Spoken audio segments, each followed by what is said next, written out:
आज के इस वीडियो में 8th ग्रेड अभ्यास पुस्तिका ये हमारा न्यू बुक है वर्ष 2023-24 के लिए भाषा भारती कक्षा 8।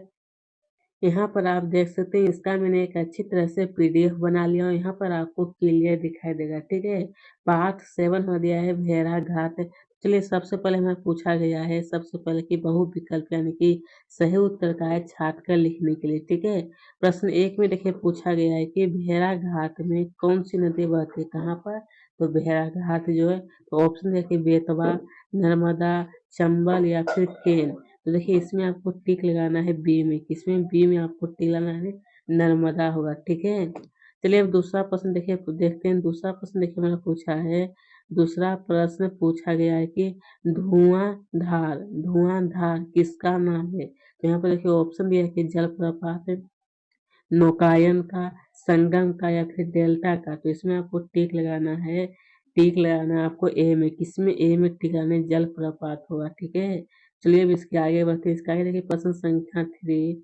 प्रश्न संख्या 3 में देखिए पूछा गया है कि नर्मदा किस स्थान से निकलती है, क्या चीज नर्मदा जो है। तो देखिए ऑप्शन यहाँ पर दिया है कि ग्वारी घाट से, फिर दिया है कि भेड़ा घाट से, दूसरा ऑप्शन दिया है कि भेड़ाघाट, तीसरा दिया है कि अमरकंटक से, फिर चौथा दिया है कि लोकेश्वर से। तो देखिए इसमें आपको टिक लगाना है, इसमें सही उत्तर हो जाएगा हमारा अमरकंटक से। सी में टिक लगाना है, किसमें तो सी में आपको टिक लगा देना है, ठीक है। चलिए अब इसके आगे प्रश्न संख्या 4 में देखिए पूछा है कि सही वर्तनी वाला शब्द कौन सा है। मतलब ये जो हमारा कुछ यहाँ पर आपको ऑप्शन में कुछ शब्द दिए गए, इसमें जो सही होगा उसमें आपको टिक लगाना है, ठीक है। तो ऑप्शन है कि नर्मदा, प्रपात, पर्वत या फिर जबलपुर। तो इसमें आपको टिक लगाना है ए में, किस सॉरी बी में टिक लगाना है, किसमें तो बी माने प्रपात। चलिए अब इसके आगे में पूछा गया है कि अति लघु उत्तर ये प्रश्न है, कैसा प्रश्न है अब इसके आगे। तो अति लघु उत्तर ये प्रश्न हमारा पूछा गया है। देखिए प्रश्न संख्या 5 में हमारा पूछा गया है प्रश्न 5। प्रश्न 5 में देखिए मैंने पूछा है कि पाठ के अनुसार, किसके अनुसार तो पाठ के अनुसार संस्कृत कोश में नींबू का उल्लेख करना कैसे भूल गया था। नींबू का उल्लेख करना तो जो है तो देखिए उत्तर में लिखना है कि संस्कृत के एक दिगंत लेखक कौन है। तो एक दिगंत लेखक जो सम्राट विक्रम आदित्य की सभा के नवरत्नों में से एक थे। बस इतना ही आपको नोट करना है। अब चलिए इसके आगे प्रश्न संख्या 6। प्रश्न 6 में देखिए पूछा गया है कि लेखक ने भेड़ा घाट की चट्टान, कहाँ की चट्टान तो भेड़ा घाट की चट्टान को तपस्वी क्यों कहा, तपस्वी जो वो क्यों कहा। तो देखिए उत्तर में लिखना है जब बरसात आई अथवा जब घना अंधकार आता है, कैसा तो घना अंधकार आता है, तब भी वे अपने उज्ज्वलता, अपने पवित्रता खोने की तैयार नहीं, क्या कि तो खोने की तैयार नहीं। बस इतना ही आपको नोट करना। चलिए इसके आगे देखिए प्रश्न संख्या 7। प्रश्न 7 में देखिए पूछा है कि दूध धारा नाम क्यों पड़ा, क्या चीज दूध धारा जो है इसका नाम बोला क्यों पड़ा। देखिए उत्तर में लिखना है कि जब जोर का घर्षण, कैसा घर्षण, जब जोर का घर्षण होता है एक वस्तु से दूसरे वस्तु जब इस तरह से घर्षण करता है तब पानी भी दूध जैसा दिखाई पड़ता है, कैसा तो पानी भी जो वो दूध की तरह दिखाई देता है, ठीक है। इसी को हम लोग कहते हैं दूध धारा, इसीलिए इसका नाम पड़ा था। अब चलिए प्रश्न संख्या 8। प्रश्न 8 में देखिए पूछा है कि गौरी शंकर, क्या चीज गौरी शंकर मंदिर का निर्माण किसने और कब कराया। गौरी शंकर मंदिर का निर्माण जो है किसने किसने करवाया था, किसका निर्माण तो गौरी शंकर मंदिर का निर्माण और कब कराया गया था। तो देखिए उत्तर में लिखना है कि करण देव की महारानी, क्या चीज करण देव की महारानी अल्हना देवी ने सोनता 1155 से 56 विक्रम आदित्य ने उसे बनवाया था। कौन तो विक्रम आदित्य ने, कब तो 1155 से 56 के बीच एक साल लगभग लग गया था बनने में, ठीक है।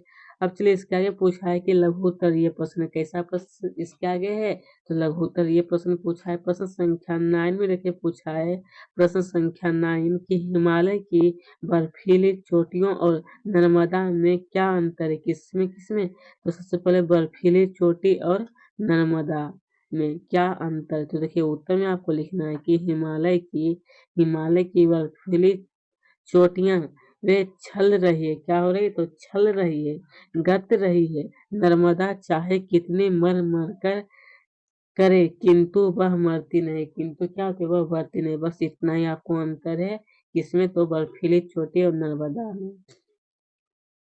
अब इसका आगे देखिए प्रश्न संख्या 10। प्रश्न 10 में देखिए पूछा है कि श्रीधर पाठक की कौन सी काव्य पंक्तियां नर्मदा की दूध धारा पर सटीक बैठती है? किस पर?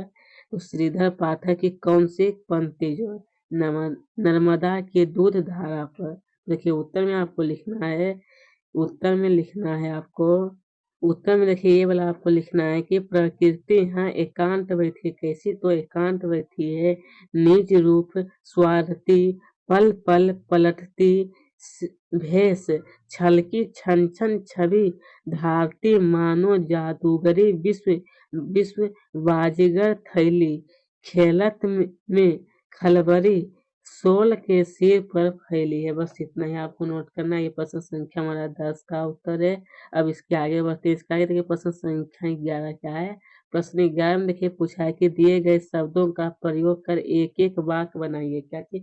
तो यहाँ पर देखिए आपको कुछ शब्द दिया गया, इससे आपको एक एक वाक्य बनाना है। ठीक है, देखिए वाक्य में आप दूसरा भी वाक्य बना सकते हैं। ऐसा नहीं कि मैं जो बताऊंगा वही बनेगा, दूसरा भी आप बना सकते हैं। ठीक है, तो पहला लिखना है कि नर्मदा अमरकंटक से निकलती है। कहाँ से? अमरकंटक से। नर्मदा का हो गया। दूसरा में दिया था शोभा। तो देखिए गार्डन में लगे फूल जो गार्डन की शोभा बढ़ाती है। किसकी? तो गार्डन मतलब बगीचा जो होता है उसकी क्या कहती है? शोभा बढ़ाती है। फिर तीसरा चट्टान के बारे में लिखना है कि चट्टान से पानी गिरता है। क्या चीज गिरता है? तो पानी। अब चलिए इसका आगे प्रश्न संख्या 12। प्रश्न संख्या 12 में देखिए पूछा गया है, दूध धारा यह बात किसने कही थी? यह बात जो है किसने कही थी? जा तो दूध धारा यह बात किसने कही थी? इस बात को मानक भाषा में लिखिए। मतलब मानक भाषा का मतलब इसको शुद्ध करके आपको लिखना है, ये शुद्ध रूप से लिखा हुआ नहीं है। ठीक है, तो हिंदी भाषा शुद्ध रूप है कि यह बात लेखक ने की थी, दूध धारा यहाँ कितना कितना अच्छा नाम है। क्या है? कितना अच्छा नाम है। जब जोर का घर्षण होता है तब पानी भी दूध जैसा दिखाई पड़ता है। कैसा? तो दूध की तरह पानी भी दिखाई पड़ता है जब जोर का घर्षण होता है तब। ठीक है, अब चलिए इसके आगे पूछा है कि दीर्घ उत्तर ये प्रश्न है। किस कैसा प्रश्न है? तो दीर्घ उत्तर ये प्रश्न पूछा है। प्रश्न संख्या 13 देखिए पूछा है कि बड़ा छोटों को सिर पर लेकर ही बड़ा होता है। पंक्ति के आशय को स्पष्ट करते हुए लिखिए कि यह किस संदर्भ में कही गई। क्या चीज? यह जो है वो किस संदर्भ में कही गई है? तो देखिए इसका उत्तर में आपको लिखना है, यहाँ से आपको लिखना है कि संगमरमर। क्या चीज? संगमरमर के ऊपर हरी घास और घास पात को जब लहराते देखा तो जी ने कहा यह कुल कलंक यहाँ भी आ गया। क्या चीज आ गया? तो कुल कलंक जो है यहाँ भी आ गया। तभी चट्टान मानो बोल उठी, बड़ा छोटों के सिर पर लेकर ही बड़ा होता है। क्या चीज? बड़ा छोटों के सिर पर लेकर ही बड़ा होता है। वे मेरी विशालता की शोभा न जाने तुम हो जो उनका मूल्य नहीं कुल पाते। ये प्रश्न संख्या 13 का उत्तर है। फिर इसका आगे लिए हमारा लास्ट प्रश्न है। प्रश्न संख्या 14 में देखिए पूछा गया है कि लेखक ने मीरगंज स्टेशन पर लेखक जो वो मीरगंज स्टेशन पर मिले अंग्रेजों की तुलना किससे और क्यों की? अंग्रेजों की तुलना जो देखिए उत्तर में लिखना है, दो तीन अंग्रेज अपने अपने खान सामे में के साथ भेड़ाघाट ही जाने के लिए मीरगंज स्टेशन पर उतरे थे, किंतु जिस तरह कच्ची सड़क से राह चलने वाले को कभी कभी आकाश का शुक्र तारा भी अपने साथी मालूम होता है, वैसे ही वे लोग मेरे साथी थे। शरीर से तो हम एक दूसरे से कुछ ही गज की दूरी पर चल रहे थे, किंतु धरना में एक दूसरे से सैकड़ों मील दूर थे। तो दोस्तों यहीं पर इसका क्वेश्चन आंसर समाप्त। अगर आपको अच्छी लगी चैनल को जरूर सब्सक्राइब करें, साथ में वीडियो को लाइक